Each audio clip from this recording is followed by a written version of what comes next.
Hi అండి, అందరికీ నమస్కారం. Welcome to my channel. ఎలా ఉన్నారు? అందరూ బాగున్నారా? మేము కూడా చాలా చాలా బాగున్నాము. ఈరోజైతే మా ఇంట్లో స్పెషల్ ఎప్పుడులాగే దోశలు అనమాట. ఈరోజైతే పేపర్ దోశ వేశాను. ఈ బ్యాటర్ అయితే నేను దోశ బ్యాటర్ అయితే చూపించలేదు, చెప్తాను వీడియోలో వీలుంటే. ఇంక ఈరోజు హోలీ కాబట్టి అందరికీ హోలీ శుభాకాంక్షలు. మా ఇంటి దగ్గరికి అయితే పిల్లలు వచ్చి పొద్దున్నే పిలిచారు. నేను లేచాను కానీ మా వాళ్ళు ఎవరు లేగలేదు. హాలిడే కదా, పడుకున్నారు. పిల్లలు వచ్చి కలర్ మొత్తం ఇక్కడ పోసేసి వెళ్ళారనమాట. కొంచెం కలర్ ఉంటే మా దీవెన్ బాబుకి, దీవెనమ్మకి నేనే హ్యాపీ హోలీ చెప్పి కొంచెం అయితే పూసేసాను. ఇంకా తర్వాత లేచిన తర్వాత బ్రష్ వేసేసుకొని కొంచెం ఫ్రెష్ అయిపోయి రెడీ అయ్యారు. నేనైతే దోశ వేసి ఇచ్చాను. పేపర్ దోశ ఇలా పలచగా వేసుకోవచ్చు, లేదంటే మనం మందంగా వస్తే గరిటెతోటి ఇట్లా పైన మనకు అట్లకాడ ఉంటుంది కదా, దాంతో ఇలా పైన పిండిలాగా వస్తుంది. అది తీసేస్తే మనకి పలచగా వస్తుంది. పిండి ఇలా రుబ్బుకుంటే మనకి పేపర్ దోశలాగా వస్తుంది అనమాట. చూడండి, అసలు మనకి అటు ఇటు కనిపిస్తుంది దోశ. ఒకవేళ మీకు ఎవరికైనా కావాలంటే కామెంట్ చేయండి. నేను రేపు కానీ ఎల్లుండి వీడియోలో కానీ కొంచెం అయితే చూపిస్తాను.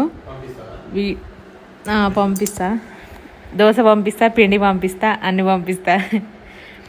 ఏమైందంటే నేను ఇది ఎక్కువసేపు మనకి తొందరగా నానబెట్టేసి తొందరగా రుబ్బుకోవాలి. అదే మెత్తగా మీగడలాగా రుబ్బుకోవాలన్నమాట. దీనికి ఇలా రుబ్బి పెట్టేసేసరికి నేను 5:30 కల్లా గ్రైండర్లో వేసేసాను పిండి. ఇంక అప్పటి నుంచి సమ్మర్ కదా, ఎక్కువ ఇదైపోయి నాకు డౌట్ వచ్చింది పొంగుతుందేమో అనేసి పిండి కూడా.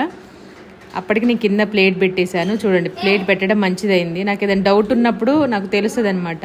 నేను సగానికే వేసి పెట్టాను పిండి గిన్నెలో, అయినా డౌట్ వచ్చింది ఎందుకు, అందుకే కింద ప్లేట్ పెట్టాను. ఇంకా వేస్ట్ అవ్వకుండా ఉందన్నమాట. మొత్తం పొద్దున్న లేసరికి పని అయిపోయింది. లేదంటే ఇంతకుముందు ఒకసారి ఇడ్లీ పిండి, ఒకసారి దోశ పిండి అయితే నాకు ఇలానే అయిందనమాట. చాలా పని అయిపోయింది. పొద్దున్న చిరాకు వచ్చేసింది.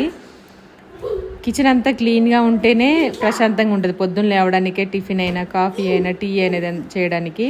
ఇంకేదన్నా కొంచెం గిన్నెలు కానీ, లేదంటే ఎప్పుడన్నా ఒకసారి ఉంచుతాను ఒంట్లో, అంటే నైట్ చేతగానప్పుడు కొంచెం అలా ఉంచేస్తాను.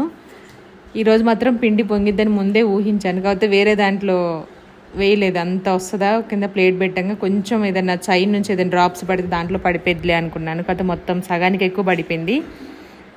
మా దీవెన వచ్చి షాక్ అయ్యాడనమాట చూసి. పిండి నిన్న పొంగింది కదా మొత్తం ప్లేట్లో. అయితే ఇంకా నేను అదంతా క్లీన్ చేసిన తర్వాత చూడండి, కిచెన్ కౌంటర్ అంతా బాగా నీళ్ళు వేసి కడిగాను. ఆయన అక్కడక్కడ వైట్గా ఉంది.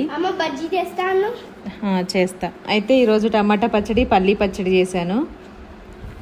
అంటే నాకు పల్లి చట్నీ అంత ఇష్టం ఉండదు, ఎక్కువ టమాటో చట్నీనే ఇష్టం, లేదంటే ఆనియన్, అల్లం పచ్చడి అవి ఇష్టం. మా దీవెన్ బాబు కోసమే ఏ టిఫిన్ కొంచెం ఉన్నా సరే పిండి పల్లి చట్నీ ఉంటేనే తింటాడు, లేదంటే టీ కానీ పాలలో కానీ తింటాడు దోశ కదా. అవును, పల్లి చట్నీ కావాలంట. అందుకే కొంచెం పల్లీలు వేసి ఒక 2 మిరపకాయలు వేసి చేశాను. 1 స్పూన్ ఆయిల్, స్పూన్ కూడా వేయలేదు, ఒక 1/2 స్పూన్ వరకు వేసాను అనుకుంటా, అంతే. వేసి పల్లీలు, పచ్చిమిర్చి బాగా ఫ్రై చేసుకొని పక్కన పెట్టేసుకోవాలి. నెక్స్ట్ టమాటోలు, పచ్చిమిర్చి, చింతపండు, వెల్లుల్లిపాయలు, జీలకర్ర వేసేసి అవి కూడా ఉడికించేసుకున్నాను. మామూలుగా అన్నంలోకి అయితే తొందరగా పచ్చిమిర్చి వేయించేసి తర్వాత టమాటో ఉడికిస్తాను, పసుపు, చింతపండు వేసి స్లోగా. ఎందుకంటే దాంట్లో ఉన్న వాటర్ అంతా పోయి ఇప్పుడు టమాటా కొంచెం గట్టిగా అయ్యేంత వరకు. మీరు అలాగే చేస్తారు, లేదంటే రైస్లోకి కూడా టమాటాలు, ఇంకా ఉల్లిపాయలు, పచ్చిమిర్చి అన్నీ ఒకేసారి ఉడికిస్తారు. నాకు అన్నంలోకి అలా ఇష్టం ఉండదు, టేస్ట్ కొంచెం డిఫరెంట్గా ఉంటుంది.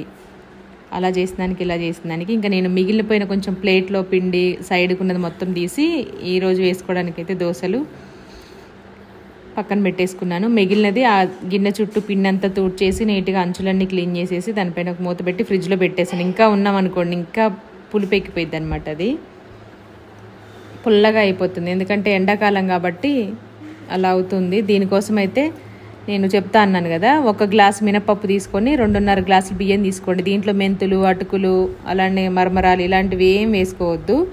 మనం గ్రైండ్ చేసేటప్పుడు 1 పిరికెడు అన్నం వేసుకోవాలి. ఉడికించిన అన్నం ఉంటుంది కదా, పిరికెడు అన్నం వేసేసుకొని మనం పొద్దున్నే తొందరగా నానబెట్టేసుకోవాలి. 9 ఆ టైం కల్లా నానబెట్టేసుకుంటే పిండి బాగా నానుతుంది. ఈవినింగ్ 4:30, 5 వరకు గ్రైండ్ చేసేసుకోవాలి. పిండి కూడా ముందు చెప్పినట్టుగా మెత్తగా మీగడలాగా పట్టుకోవాలన్నమాట.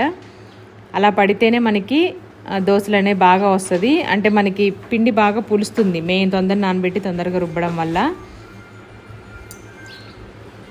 అలా చేసేసుకున్న తర్వాత ఇంకా చూసారు కదా మీరు, పిండి ఎలా ఉంటుందంటే ఒక ఫోమ్ లాగా రావాలన్నమాట, మనకి నురగలాగా అట్లా వస్తే మనకి పేపర్ దోశలు అయితే వస్తాయి. అలాగా మా వాళ్ళు ఏదో పిలుస్తున్నారు, అందుకే కొంచెం అక్కడ వాయిస్ ఆపేశాను. పేపర్ దోశలకైతే అట్లా అనమాట. మెంతులు వేయాల్సిన అవసరం లేదు, అటుకులు అలాంటివి ఏం వేయొద్దు. ఓన్లీ బియ్యం పప్పు మాత్రం నానబెట్టి రుబ్బేటప్పుడు కొంచెం అన్నం వేసుకోండి. నేను చూసారు కదా, అది 2 డేస్కి వస్తుంది. ఈరోజు సగం వేసాను, నెక్స్ట్ డేకి సగం. 2 డేస్లో అయితే అన్నం అయిపోయేయచ్చు. ఇంకా కొంతమంది 4, 5, 6 రోజులకి అలా ఉంచుకుంటారు, 1 వీక్ వరకు. అప్పుడు అన్నం దాంట్లో వేసేసామనుకోండి, పిండి పాడైపోయింది, హెల్త్కి అంత మంచిది కాదు. నార్మల్గానే ఫ్రిడ్జ్లో పెట్టి తినడం అంత మంచిది కాదంటారు. ఇంకా అందులో అన్నం వేసింది, ఉడికించిన అన్నం అవి వేసింది ఇంకా మంచిది కాదు. నేను ఒకప్పుడు అలా చేసేదాన్ని, కానీ ఇప్పుడు చేయట్లేదు. చేసిన 1 రోజు 2 రోజులకు మాత్రమే అయిపోజేస్తున్నాను.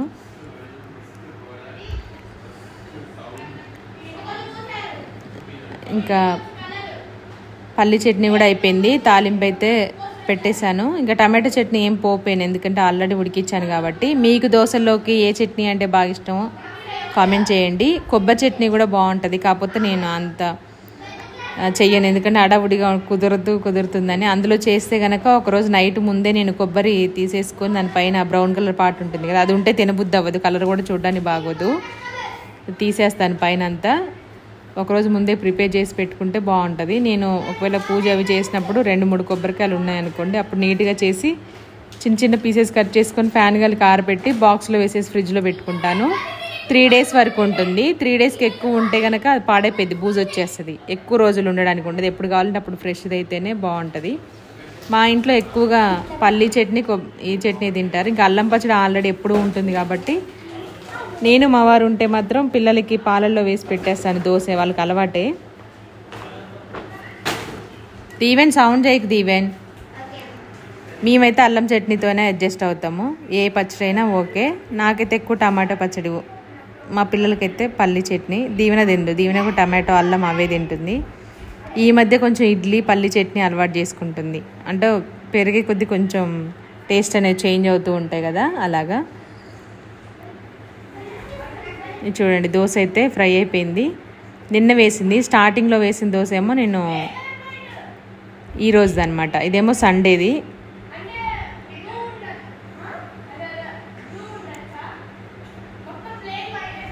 ఏదో వాళ్ళు డిస్కషన్ చేసుకుంటున్నారు, అదే సౌండ్స్ వస్తున్నాయి. వాయిస్ ఓవర్ ఇస్తాను, నేను ఎక్కడైతే వాయిస్ ఓవర్ ఇస్తానో అక్కడే వచ్చి మా పిల్లలు గోల్ చేస్తారనమాట. ఈరోజు ఇంకా హాలిడే కాబట్టి హోలీ లేట్గా లేచారు. హోలీ ఆడే టైంకి, వీళ్ళు లేచే టైంకి అందరూ ఆడడం కూడా అయిపోయింది. ఇంక ఇంట్లో వరకు అక్క తమ్ముడు ఇద్దరు సెలబ్రేషన్ చేసుకున్నారు. వెళ్తే ఇంకా యోధ వాళ్ళ ఇంటికి వెళ్తారేమో. మొత్తానికైతే ఇలా అయింది. టమాటో చట్నీ పల్లి చట్నీ రెడీ అయిపోయింది, మా టిఫిన్ కూడా రెడీ అయిపోయింది. మీరేం టిఫిన్ చేశారో కామెంట్ చేయండి. నిన్న సండే రోజు ఏం స్పెషల్ చేసుకున్నారో కామెంట్ చేయండి. మా దీవెనమ్మ అయితే తినేస్తుంది. దోశ అంటే చాలా చాలా ఇష్టం దీవెనకి. ఎవరికైనా దోశ మ్యాక్సిమం నాకు తెలిసైతే 80% 90% దోశ అంటేనే ఇష్టం ఉంటుంది అనుకో. నేను ఒకప్పుడు బాగా తినేది, 3-4 దోశలు అలా తినేది. మధ్యాహ్నం అన్నం కూడా ఆకలి అయిపోయేది. ఇప్పుడైతే ఒక్కటి కూడా తింటే మాత్రం ఒక సగము, అంటే ఖాళీ కడుపున అవి తాగకూడదు కదా.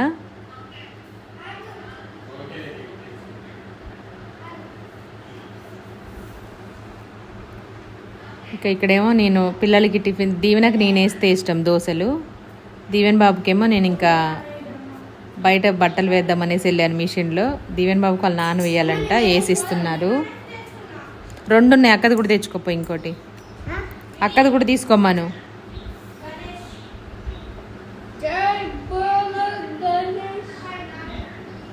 చూడండి దీవెన్ బాబుకి వాళ్ళ నాన్న వేసేసి ఇస్తున్నారు దోశ.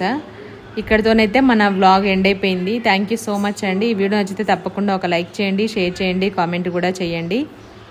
దోశలు కూడా మా వారికి బాగా ప్రాక్టీస్ అయిపోయింది, ఎందుకంటే ఫస్ట్ మనం వేసి ఇవ్వాలన్నమాట. తర్వాత దోశ ఈజీగా రావడం స్టార్ట్ అయిన తర్వాత అప్పుడు వేస్తారు. ఇంకా నేను సండే అయితే నిన్న మామిడికాయ వేసి నెల్లూరు చేపల పులుసు చేశాను. చూడని వాళ్ళు ఉంటే చూడండి, కామెంట్ బాక్స్లో లింక్ ఇస్తాను. చాలా చాలా బాగా కుదిరింది. టేస్ట్ అయితే కొంచెం డిఫరెంట్గానే ఉంది రెగ్యులర్గా మనం చేసుకునే దానికంటే. Thank you, bye.